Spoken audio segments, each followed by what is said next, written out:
Hello दोस्तों, मैं आशीष कुमार अपने YouTube channel Bihar GK tricks में आपका स्वागत करता हूं। आज हम लोग प्राचीन भारत का इतिहास के अंतर्गत इसके दूसरे पार्ट को देखेंगे। तो यदि आप लोगों ने अब तक हमारा channel Bihar GK tricks subscribe नहीं किया है तो इसे सब्सक्राइब कर लें, साथ ही बेल आइकन को जरूर दबाएं। तो आइए वीडियो को स्टार्ट करते हैं। इसके पहले के वीडियो में हम लोगों ने 63 तक प्रश्नों को देख लिया था। आज हम लोग 64 से प्रश्नों को देखेंगे। तो आइए, आज का पहला प्रश्न है, प्रथम मगध साम्राज्य का उत्कर्ष किस शताब्दी में हुआ था? तो इसका उत्तर है ईसा पूर्व 6वीं शताब्दी में। प्रथम मगध साम्राज्य की महत्ता का वास्तविक संस्थापक राजा बिंबिसार था, जिसका शासनकाल लगभग 544 से 492 ईसा पूर्व के मध्य था। अब अगला प्रश्न है, मगध की राजधानी कौन सी थी? तो यह स्टार मार्क्स है, क्योंकि इसमें एक से अधिक उत्तर संभव है, क्योंकि एक समय राजगिरी भी मगध की राजधानी थी और फिर बाद में वह पाटलिपुत्र भी मगध की राजधानी बनी। अतः ए और सी दोनों ऑप्शन होना चाहिए। तो आइए चलते हैं, इसके विस्तार को पढ़ते हैं। दिए गए विकल्प में दो विकल्प ए और सी सही है।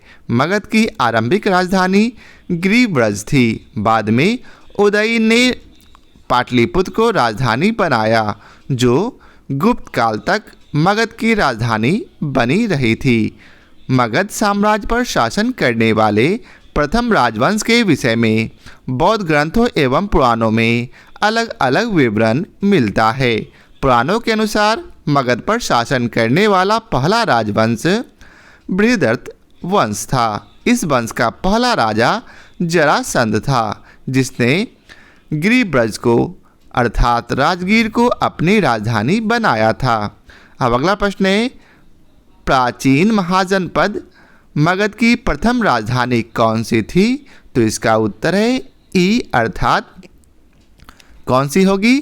तो इसका सही उत्तर है राजगीर अर्थात गिरिब्रिज। किसने बनाया था? तो जरासंध ने। अब आइए चलते अगले प्रश्न पर। अगला प्रश्न है, नंद वंश के पश्चात मगध पर किस राजवंश ने शासन किया? तो इसका उत्तर है मौर्य वंश ने। नंद वंश की स्थापना शिशुनाग वंश का अंत करके की गई थी। नंद वंश में कुल 9 राजा हुए थे। कौन कौन? उग्रसेन, जिसे पुराणों में महापद्म कहा गया है। दूसरा है पंडुक, तीसरा पंडुगति, चौथा भूतपाल, पांचवा है राष्ट्रपाल, छठा गोविशानक, शतमा 10 सिद्धक, आठवां कैवर्त तथा नौवां है धनानंद। नंद वंश में जनता से बलपूर्वक धन वसूलने, छोटी छोटी वस्तुओं पर भारी कर लगाने के कारण जनता शासकों के विरुद्ध हो गई थी। चारों ओर घृणा एवं असंतोष का वातावरण पर्याप्त हो गया था। इसी का लाभ उठाकर चंद्रगुप्त मौर्य एवं चाणक्य ने धननंद की हत्या कर नंद वंश का अंत कर दिया। अतः स्पष्ट है कि विकल्प ए सही उत्तर है। अब अगला प्रश्न है, जिसके ग्रंथ में चंद्रगुप्त मौर्य का विशिष्ट रूप से वर्णन हुआ है वह है? तो इसका उत्तर है विशाख दत्त। विशाख दत्त कृत मुद्रा राक्षस से चंद्रगुप्त मौर्य के विषय में विस्तृत सूचना प्राप्त होती है। इस ग्रंथ में चंद्रगुप्त मौर्य को नंदराज का पुत्र माना गया है। मुद्रा राक्षस में चंद्रगुप्त को वृषल तथा कुलहीन भी कहा गया है। 18वीं शताब्दी ईस्वी में धुंडी राज ने मुद्रा राक्षस पर टीका लिखा था। मुद्रा राक्षस के अतिरिक्त विशाख दत्त के नाम से 2 अन्य रचनाओं का भी उल्लेख प्राप्त होता है। पहला देवी चंद्रगुप्तम तथा दूसरा अभिसारिका वंचितक या फिर अभिसारिका बंधितक। अब आइए चलते हैं अगले प्रश्न पर। तो अगला प्रश्न है, निम्नलिखित में से मगध का कौन सा राजा सिकंदर महान के समकालीन था? तो इसका उत्तर है धनानंद। महापद्मनंद के उत्तराधिकारियों की संख्या पुराणों तथा बौद्ध ग्रंथों में 8 मिलती है। इस वंश का अंतिम शासक धनानंद था, जो सिकंदर का समकालीन था। उसे यूनानी लेखकों ने अग्रमीज कहा है। जेनोफोन उसे बहुत धनाढ्य व्यक्ति बताया है। भद्रसाल उसका सेनापति था। अब अगला प्रश्न है, पाटलिपुत्र में स्थित चंद्रगुप्त का महल मुख्तः बना है किससे? तो इसका सही उत्तर है सी, लकड़ी से। बिहार में पटना के समीप बुलंदी बाग एवं कुम्हार में की गई खुदाई से मौर्य काल के लकड़ी के विशाल भवनों के अवशेष प्रकाश में आए हैं। इन्हें प्रकाश में लाने का श्रेय स्पूनर महोदय को है। बुलंदी बाग से नगर के परकोटे के अवशेष तथा कुम्हार से राजप्रसाद के अवशेष प्राप्त हुए हैं। अब अगला प्रश्न है, अष्टप्रधान का गठन किसने किया था? तो इसका उत्तर है शिवाजी ने। शिवाजी ने राजकीय प्रशासन के लिए केंद्रीय स्तर पर अष्टप्रधान की व्यवस्था की थी, जिसके अंतर्गत 8 मंत्रियों को नियुक्ति किया गया था। इसमें पेशवा, अमात्य, मंत्री, सचिव, सुमंत, सेनापति, पंडित राव एवं न्यायाधीश शामिल थे। ये शिवाजी के राज्य प्रशासन में आधुनिक काल के सचिवों की भांति कार्य करते थे। इनका कार्य राजा को परामर्श देना मात्र था। इसे किसी भी अर्थ में मंत्रिमंडल नहीं कहा जा सकता। प्रत्येक मंत्री राजा के प्रति उत्तरदायी था। अब अगला प्रश्न है, निम्नलिखित में से किस मौर्य राजा ने दक्कन की विजय प्राप्त की थी? तो इसका उत्तर है चंद्रगुप्त मौर्य ने। मौर्य साम्राज्य के संस्थापक चंद्रगुप्त मौर्य ने दक्षिण भारत की विजय प्राप्त की थी। इस संदर्भ में अशोक के अभिलेखों, जैन एवं तमिल साक्ष्यों से जानकारी प्राप्त होती है। दक्षिण भारत के अनेक स्थलों में अशोक के अभिलेख प्राप्त हुए हैं, किंतु अशोक ने एकमात्र कलिंग विजय ही की थी। अतः ऐसी स्थिति में दक्षिण में विजय का श्रेय हमें चंद्रगुप्त मौर्य को ही देना पड़ेगा, क्योंकि बिंदुसार की विजय अत्यंत संदिग्ध है एवं इतिहास में उसे एक विजेता के रूप में स्मरण नहीं किया जाता। जैन एवं तमिल साक्ष्य भी चंद्रगुप्त मौर्य की दक्षिण विजय की पुष्टि करते हैं। अब अगला प्रश्न है, अभिलेख जिससे यह प्रमाणित होता है कि चंद्रगुप्त का प्रभाव पश्चिम भारत पर था है? तो इसका सही उत्तर है सी, अर्थात रुद्रदामन का जूनागढ़ शिलालेख। रुद्रदामन के जूनागढ़ अभिलेख से यह ज्ञात होता है कि चंद्रगुप्त मौर्य के सौराष्ट्र स्थित प्रांतीय शासक पुष्यगुप्त ने वहां सुदर्शन झील बनवाई थी और बाद में अशोक के यूनानी गवर्नर तुसास्प ने इस जलाशय के साथ बहुत सी नहरें बनवाई थी। इस प्रांत को अनार तथा सौराष्ट्र कहा गया है। इससे पश्चिम भारत पर चंद्रगुप्त के आधिपत्य का प्रमाण मिलता है। अब अगला प्रश्न है, निम्न में से कौन सा क्षेत्र अशोक के साम्राज्य में सम्मिलित नहीं था? तो इसका उत्तर है श्रीलंका। श्रीलंका अशोक के साम्राज्य में सम्मिलित नहीं था। द्वितीय शिलालेख से स्पष्ट होता है कि भारत में अशोक का अधिकार चोल, पांड्य, सतीपुत्र, केरलपुत्र एवं ताम्रपनी अर्थात श्रीलंका को छोड़कर सर्वत्र था, क्योंकि इन राज्यों को प्रत्यंत या सीमावर्ती राज्य कहा गया है। अब अगला प्रश्न है, अशोक के शासनकाल में बौद्ध सभा किस नगर में आयोजित की गई थी? तो इसका उत्तर है बी, पाटलिपुत्र में। अब अगला प्रश्न है, सिहली अनुश्रुतियों, दीपवंश और महावंश के अनुसार अशोक के राज्यकाल में पाटलिपुत्र में मोगलीपुत्र की अध्यक्षता में तृतीय बौद्ध संगति का आयोजन हुआ था। अब अगला प्रश्न है, अशोक के शिलालेखों में प्रयुक्त भाषा है? तो इसका उत्तर है प्राकृत। अशोक का इतिहास हमें मुख्यतः उसके अभिलेखों से ही ज्ञात होता है। उसके अभिलेखों का विभाजन 3 वर्गों में किया जा सकता है। पहला शिलालेख, दूसरा स्तंभ लेख और तीसरा गुहा लेख। शिलालेख 14 विभिन्न लेखों का एक समूह है जो 8 भिन्न भिन्न स्थानों से प्राप्त किए जाते हैं। ये स्थान है शाहबाजगढ़ी, मानसेहरा, कालसी, गिरनार, धौली, जौगढ़, एर्रागुडी तथा शोपारा। अशोक के अधिकांश अभिलेख प्राकृत भाषा एवं ब्राह्मणी लिपि में लिखे गए हैं। केवल 2 अभिलेख शाहबाजगढ़ी एवं मानसेहरा की लिपि ब्राह्मणी न होकर खरोष्ठी है।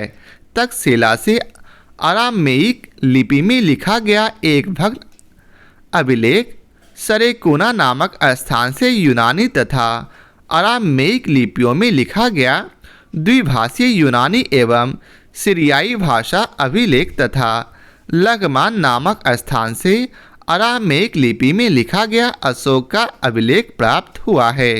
अब अगला प्रश्न है, निम्नलिखित में से प्राचीन भारत की कौन सी लिपि दाहिने से बाईं ओर लिखी जाती? तो इसका उत्तर है खरोष्ठी लिपि। प्राचीन भारत में खरोष्ठी लिपि दाएं से बाईं लिखी जाती थी। इसे पढ़ने का श्रेय मैसन, प्रिंसेप, नोरिस, लैसेन, कनिंगम आदि विद्वानों को है। यह मुख्यतः उत्तर पश्चिम भारत की लिपि थी। अब अगला प्रश्न है, अशोक के धम्म का मूल संदेश क्या है? तो इसका उत्तर है ई, अर्थात अशोक धम्म अर्थात धर्म एक नैतिक संहिता थी। अशोक अपने दूसरे और 7वें शिलालेख के माध्यम से संदेश देता है।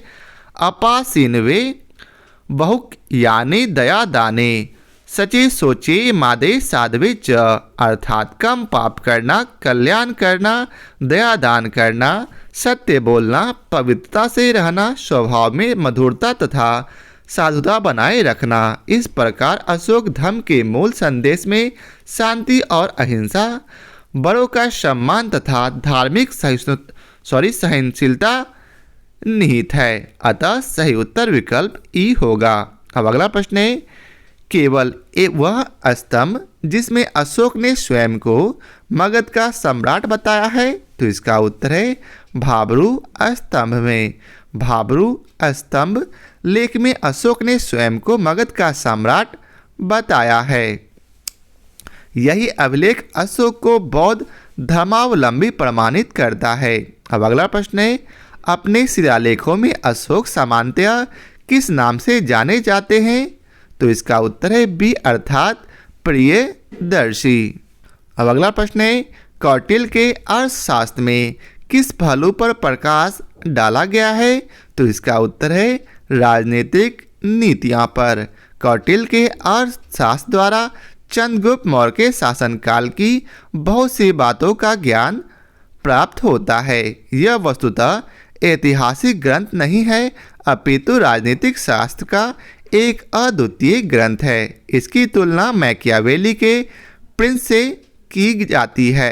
अब अगला प्रश्न है, कौटिल्य की पुस्तक अर्थशास्त्र किस विषय पर आधारित है? तो इसका सही उत्तर है ई, अर्थात इनमें से कोई नहीं। कौटिल्य द्वारा मौर्य काल में रचित अर्थशास्त्र शासन के सिद्धांतों और अभ्यास की पुस्तक है। इसमें राज्य के लिए मंडल सिद्धांत है जो विदेश नीति की व्याख्या करता है। इसके अलावा इसमें सप्तांग सिद्धांत, राजा, अमात्य, जनपद, दुर्ग, कोष, दंड एवं मित्र की सर्वप्रथम व्याख्या मिलती है। अर्थशास्त्र में तत्कालीन प्रशासन एवं कृषि, शिल्प एवं व्यापार व्यवस्था की भी विस्तृत जानकारी प्राप्त होती है। अब अगला प्रश्न है, मेगास्थनीज ने भारतीय समाज को कितनी श्रेणियों में विभाजित किया?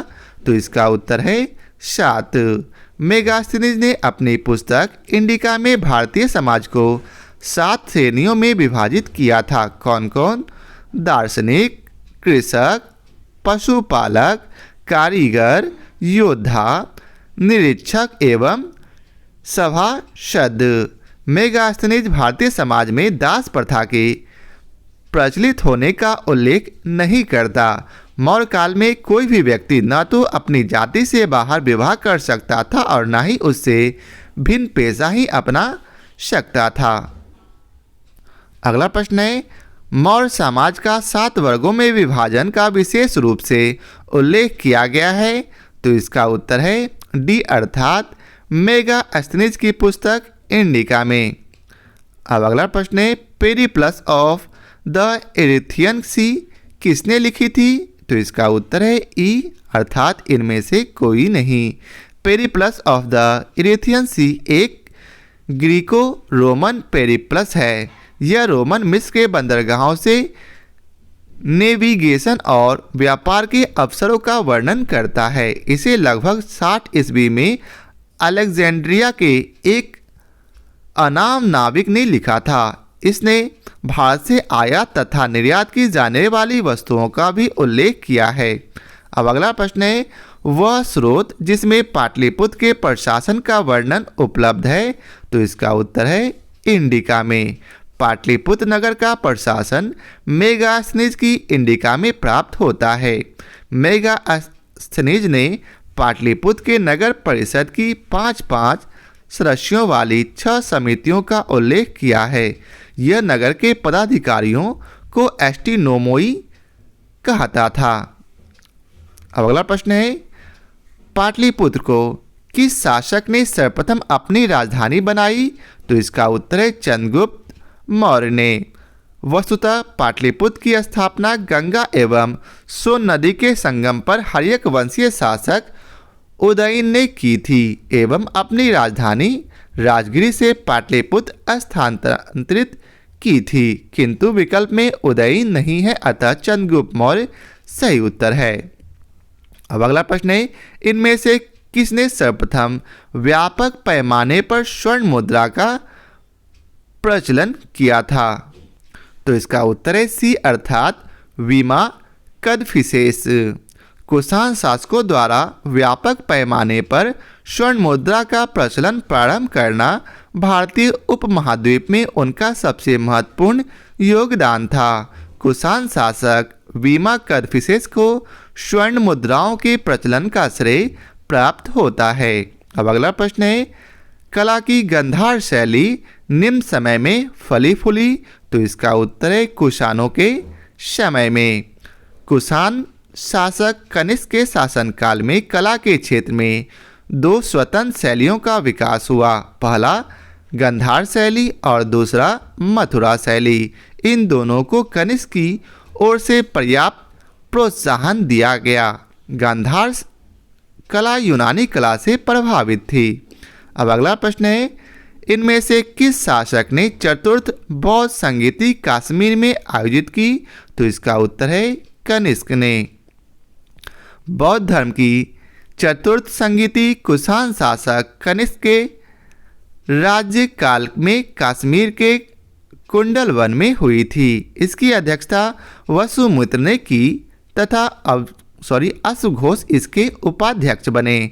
इस सभा में महासांधियों का वर्चस्व था। यहाँ बौद्ध ग्रंथों के कठिन अंशों पर सम्यक विचार किया गया तथा प्रत्येक पीटक पर भाष्य लिखकर उन्हें विभाषा शास्त्र नामक टीकाओं में संकलित कर दिया गया था।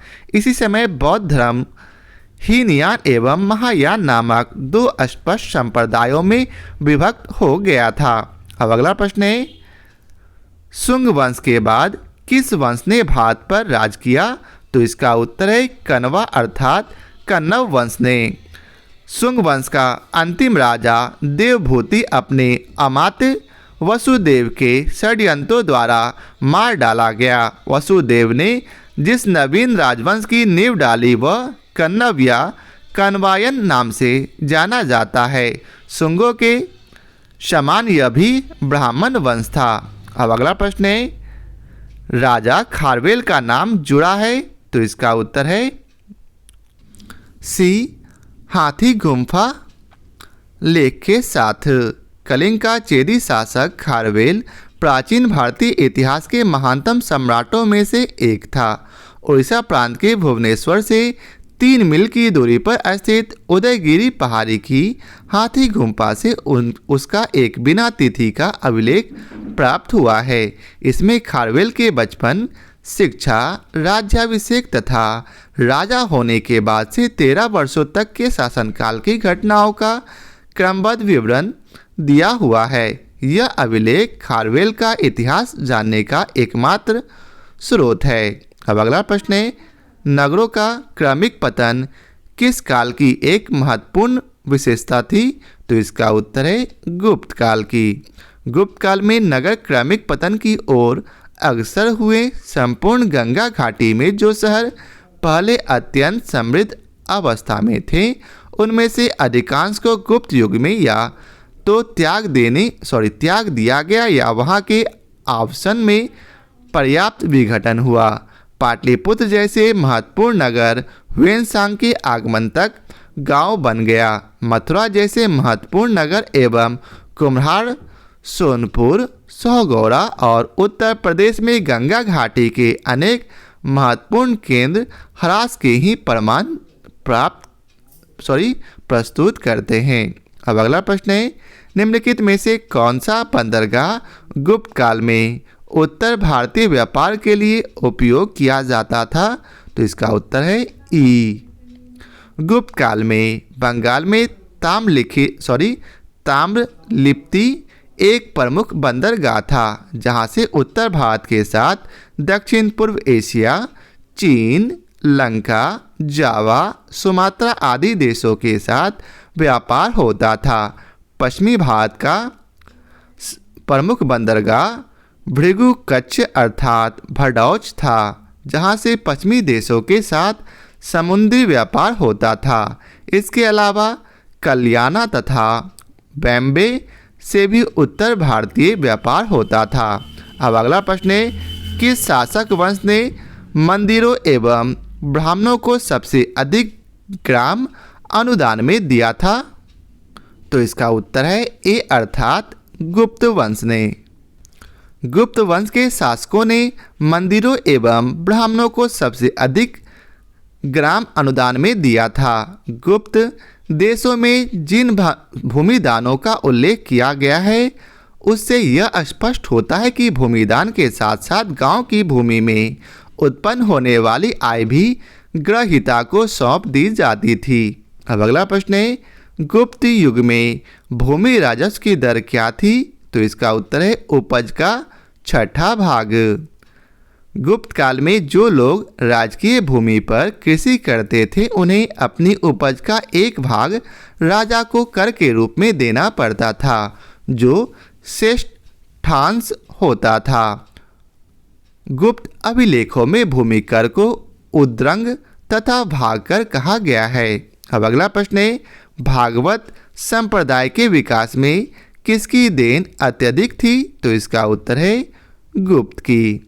भागवत अथवा वैष्णव धर्म का चरमोत्कर्ष गुप्त राजाओं के शासन काल में हुआ था।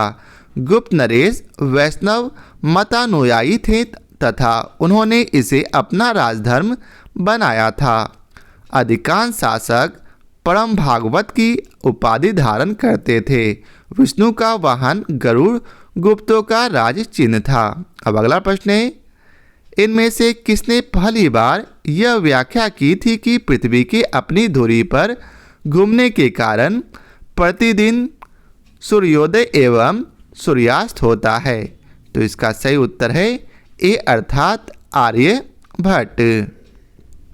आर्यभट्ट प्रथम व्यक्ति थे जिन्होंने यह व्याख्या की थी कि पृथ्वी की अपनी धुरी पर घूमने के कारण ही प्रतिदिन सूर्योदय एवं सूर्यास्त होता है।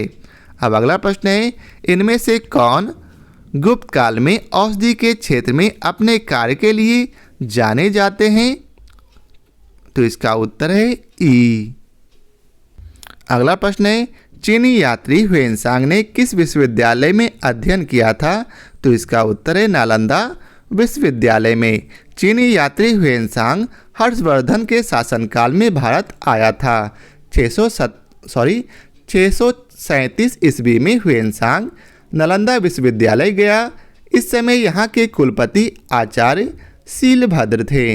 लगभग 1.5 वर्षों तक नालंदा में निवास कर उसने योग शास्त्र का अध्ययन किया। इसके बाद वह बंगाल, उड़ीसा, धानेकटक होता हुआ कांची पहुंचा। अपनी यात्रा के दूसरे दौर में ह्वेनसांग पुनः नालंदा आया और व्याख्यान दिए। अब अगला प्रश्न है, ह्वेनसांग की भारत में यात्रा के समय सूती कपड़ों के उत्पादन के लिए सबसे प्रसिद्ध नगर था। तो इसका उत्तर है मथुरा। चीनी यात्री ह्वेनसांग हर्षवर्धन के शासन में भारत आया था। मथुरा एक औद्योगिक नगरी थी। अर्थशास्त्र से ज्ञात होता है कि इसके सूती वस्त्र उत्कृष्टता के लिए प्रसिद्ध थे। ह्वेनसांग ने मथुरा की आर्थिक समृद्धि एवं व्यापारिक प्रगति की पुष्टि की है। वह लिखता है कि मथुरा के बाजारों में बिकने वाली वस्तुएं काफ़ी सजाकर रखी जाती थी। अब अगला प्रश्न है, कवि वान निवासी थे कहाँ के? तो इसका उत्तर है पाटलिपुत्र के। वानभट्ट हर्षवर्धन के दरबारी कवि थे। ये पाटलिपुत्र क्षेत्र के निवासी थे। हर्षचरित, कादम्बरी, चंडी शतक इनकी प्रमुख रचनाएं हैं। अब अगला प्रश्न है, चीनी यात्री इतिसंग ने बिहार का भ्रमण किया लगभग। तो इसका उत्तर है उपयुक्त में से कोई नहीं। चीनी यात्री इतिसंग 671 या 672 ईस्वी में जब वह युवक था अपने 37 बौद्ध सहयोगियों के साथ बौद्ध धर्म के अवशेषों को देखने की इच्छा से उसने पाश्चात्य विश्व का भ्रमण करने का निश्चय किया। वह दक्षिण के समुद्री मार्ग से होकर भारत आया था। 675 से 685 ईस्वी तक नालंदा विश्वविद्यालय में अध्ययन किया था। 693 से 94 ईस्वी में लगभग सुमात्रा होता हुआ वह चीन लौट गया। अब अगला प्रश्न है, प्रसिद्ध चीनी यात्री फाहियान ने किसके शासनकाल में भारत की यात्रा की? तो इसका उत्तर है चंद्रगुप्त द्वितीय के। चंद्रगुप्त द्वितीय विक्रमादित्य के शासनकाल में चीनी यात्री फाहियान ने 399 ईस्वी से 412 ईस्वी तक भारत के विभिन्न स्थानों का भ्रमण किया था। अब अगला प्रश्न है, नालंदा विश्वविद्यालय के संस्थापक कौन थे? तो इसका उत्तर है कुमार गुप्त। ह्वेनसांग के अनुसार नालंदा विश्वविद्यालय का संस्थापक शक्रादित्य था, जिसने बौद्ध धर्म के त्रिरत्नों के प्रति महती श्रद्धा के कारण इसकी स्थापना कराई थी। शक्रादित्य की पहचान कुमार गुप्त प्रथम से की जाती है। कुमार गुप्त की प्रसिद्ध उपाधि महेंद्रा द्वितीय थी। अब अगला प्रश्न है, ताम्रपत्र लेख दर्शाते हैं कि प्राचीन काल में बिहार के राजाओं का संपर्क था। तो इसका उत्तर है जावा सुमात्रा से। पाल वंशी शासक देवपाल बौद्ध मतानुयायी था। लेखों में उसे परम सौगत कहा गया है। उसने जावा के शैलेंद्र वंशी शासक बालपुत्र देव के अनुरोध पर उसे नालंदा में एक बौद्ध विहार बनवाने के लिए 5 गांव दान में दिए थे। अब अगला प्रश्न है, स्वर्ण भूमि का वह राजा कौन था जिसने नालंदा में एक बौद्ध विहार की स्थापना की तथा उसके रखरखाव हेतु अपने दूत द्वारा देवपाल से 5 गांव दान में देने के लिए प्रार्थना की? तो इसका उत्तर है बालपुत्र देव ने। स्वर्ण भूमि के शासक बालपुत्र देव ने नालंदा में एक बौद्ध विहार की स्थापना की तथा उसके रखरखाव हेतु अपने दूत द्वारा देवपाल से 5 गांव देने के लिए प्रार्थना की थी। अब अगला प्रश्न है, नालंदा विश्वविद्यालय के विनाश के कारण थे? तो इसका उत्तर है मुसलमान। नालंदा विश्वविद्यालय बख्तियार खिलजी के अधीन तुर्क मुस्लिम आक्रमणकारियों द्वारा नष्ट किया गया था। यह भारत में बौद्ध मत के पतन के लिए अंतिम प्रहार के रूप में देखा जाता है। अब अगला प्रश्न है, खजुराहो मंदिर स्थापत्य के निर्माण में सहयोगी थे? तो इसका उत्तर है चंदेल। खजुराहो के मंदिर चंदेल राजाओं के समय 950 से 1050 ईस्वी के बीच बनाए गए। यहाँ के मंदिरों में कंदरिया महादेव का मंदिर सर्वोत्तम है। खजुराहो मध्य प्रदेश के छतरपुर जिले में स्थित है। अब अगला प्रश्न है, विक्रमशिला शिक्षा केंद्र के संस्थापक का नाम क्या है? तो इसका उत्तर है धर्मपाल। विक्रमशिला का विश्वविद्यालय बिहार के भागलपुर जिले में स्थित था। इसकी स्थापना पाल वंश के धर्मपाल ने की थी। दीपंकर श्री ज्ञानजो उपाध्याय अतीश के नाम से प्रसिद्ध थे। यहाँ के सर्वाधिक प्रसिद्ध विद्वान थे। ये तिब्बत भी गए थे। अब अगला प्रश्न है, निम्नलिखित राजवंशों में किसका उल्लेख संगम साहित्य में नहीं हुआ है? तो इसका उत्तर है कदंब में। संगम साहित्य में केवल चोल, चेर एवं पांड्य राजाओं के उद्भव और विकास का विवरण प्राप्त होता है। इन राज्यों के विविध राजाओं के शासनकाल का स्पष्ट निर्धारण संभव न होने पर भी संगम साहित्य से कृष्णा नदी के दक्षिण में सुदूर प्रायद्वीप तक राजनीतिक गतिविधियों पर पर्याप्त प्रकाश पड़ता है। अब अगला प्रश्न है, संगम युग में उरैयूर किस लिए विख्यात था? तो इसका उत्तर है कपास के व्यापार का महत्वपूर्ण केंद्र। तमिलनाडु के तिरुचिरापल्ली में अवस्थित कावेरी नदी के तट पर उरैयूर संगम कालीन चोलों की राजधानी थी। यह कारी एवं वाराण्यम नामों से भी प्रसिद्ध था। संगम युग में उरैयूर कपास तथा सूती वस्तुओं का बहुत बड़ा केंद्र था। अब अगला प्रश्न है, मुद्रा राक्षस का लेखक निम्न में से कौन है? तो इसका उत्तर है विशाख दत्त। मुद्रा राक्षस की रचना विशाख दत्त ने की थी। इस ग्रंथ से मौर्य इतिहास मुख्यतः चंद्रगुप्त मौर्य के जीवन पर प्रकाश पड़ता है। इसमें चंद्रगुप्त मौर्य को वृषल तथा कुलहीन कहा गया है। ढूंढी राज ने मुद्रा राक्षस पर टीका लिखा था। अब अगला प्रश्न है, पृथ्वीराज रासों के लेखक हैं कौन? तो इसका उत्तर है चंद्र बरदाई। चौहान वंशी शासक पृथ्वीराज तृतीय के राज दरबारी कवि चंद्र बरदाई ने पृथ्वीराज रासों की रचना की थी। स्वप्नवास वदत्ता के लेखक हैं कौन? तो इसका उत्तर है भास। महाकवि भास के नाम से 13 नाटक उपलब्ध हुए हैं, जिन्हें 1909 में श्री टी गणपति शास्त्री ने ट्रावणकोर राज से प्राप्त किया था। इन नाटकों के नाम है प्रतिज्ञायोग्य धरायन, दूसरा स्वप्नवास वदता, तीसरा उरुभंग, चौथा दूतवाक्य, पांचवा पंचरात्र, छठा बालचरित्र, सातवां दूत घटोत्कच, आठवां कर्णभार, नौवां मध्यम व्यायोग, 10वां प्रतिमा नाटक, 11वां अभिषेक नाटक, 12वां अभिमारक एवं चारु दत्त। अब अगला प्रश्न है, कुमार संभवम महाकाव्य किस कवि ने लिखा? तो इसका उत्तर है कालिदास ने। कुमार संभवम महाकाव्य की रचना महाकवि कालिदास ने की थी।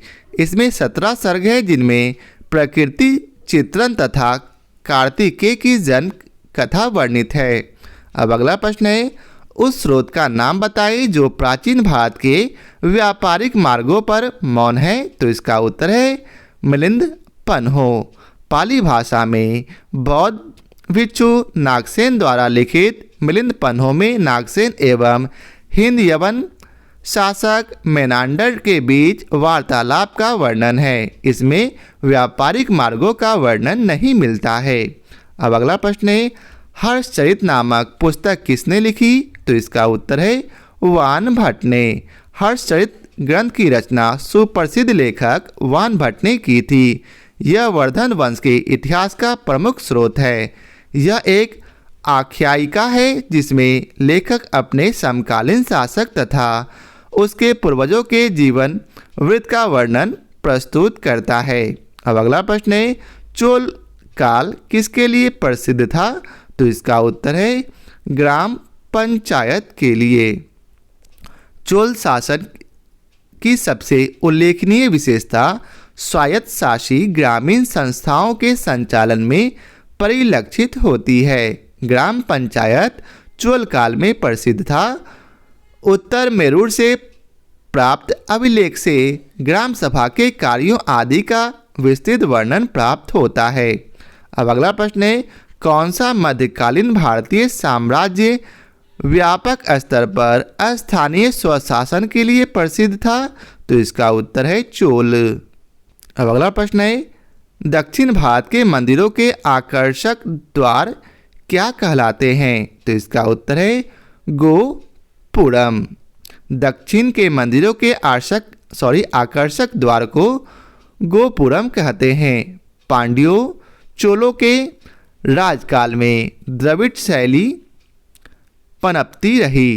पांड्य काल में मंदिर छोटे होते थे, किंतु उनके प्रांगण के चारों ओर अनेक प्राचीर बनाए जाते थे। इनके प्रवेश द्वार, जिन्हें गोपुरम कहा जाता था, भव्य, विशाल और प्रचुर मात्रा में शिल्पकारिता से अलंकृत होते थे। चोलकालीन वास्तुकला की विशेषता मंदिर नहीं अपितु गोपुरम है। तो यह था आज के वीडियो का आखिरी प्रश्न। आशा करता हूँ आप लोगों को हमारा यह वीडियो पसंद आया हो। यदि आप लोगों को हमारा यह वीडियो पसंद आया हो तो लाइक और शेयर जरूर करें। फिर मिलते हैं नए चैप्टर मध्यकालीन भारत के इतिहास के साथ। आज के लिए बहुत बहुत धन्यवाद।